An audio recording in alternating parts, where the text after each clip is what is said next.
இங்கே பார்க்குறீங்களா, இந்த ரோடு தான் Vandalur to Minjur second ring ரோடுன்னு சொல்லுவாங்க. இந்த ரோட்டில் போனீங்கன்னா உங்களுக்கு பூந்தமல்லி, ஆவடி, திருவள்ளூர், அது இல்லாமல் பெரியபாளையம் கோயில், சிறுவாபுரி கோயில், அது இல்லாமல் பார்த்தீங்கன்னா ஆந்திரா, எங்கே போகணுன்னாலும் இந்த ரூட்டை எடுத்திங்கன்னா ரொம்ப காலியாக இருக்கும். அழகாக மற்ற ரூட்டை விட உங்களுக்கு இந்த ரூட்டு கொஞ்சம் ஈஸியாகவும் இருக்கும். அதில் 2 மணி நேரம் ஆகுன்னா இதில் 1 மணி நேரம் ஆகும். கொஞ்சம் ஈஸியாக பயணத்தை டிராஃபிக் இல்லாமல் கடந்துடலாம்.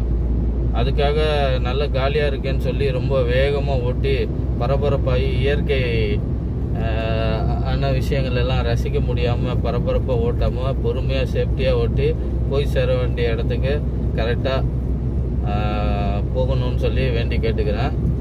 வாகன ஓட்டிகள் இந்த ரூட்டை பயன்படுத்திக்கலாம். இதுதான் outer ring road, second outer ring ரோடும்பாங்க.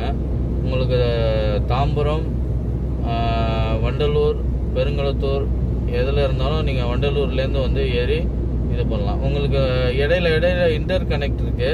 நம்ம மதுரவாயல் பைபாஸ் மாதிரி ஒரு இடத்துல ஏறினா 3 இடத்துல மட்டும்தான் ஏற முடியும் இறங்க முடியுங்கிறது மாதிரி இல்லாமல், இது பார்த்தீங்கன்னா நீங்கள் எந்த ரூட்லேருந்து வந்தாலும், குன்றத்தூர்லேருந்து வந்தாலும் சரி, ஆவடியிலேருந்து வந்தாலும் சரி, நெமிலிச்சேர்லேருந்து வந்தாலும் சரி, எந்த ரூட்டில் வந்தாலும் அதில் இன்டர் கனெக்டில் சர்வீஸ் ரோட்டில் அழகான சர்வீஸ் ரோடு இருக்கும். அப்படியே இந்த பைபாஸை பிடிச்சி ஃப்ரீயாக போய்க்கலான்னு சொல்லி உங்களுக்கு கேட்டுக்கிறேன்.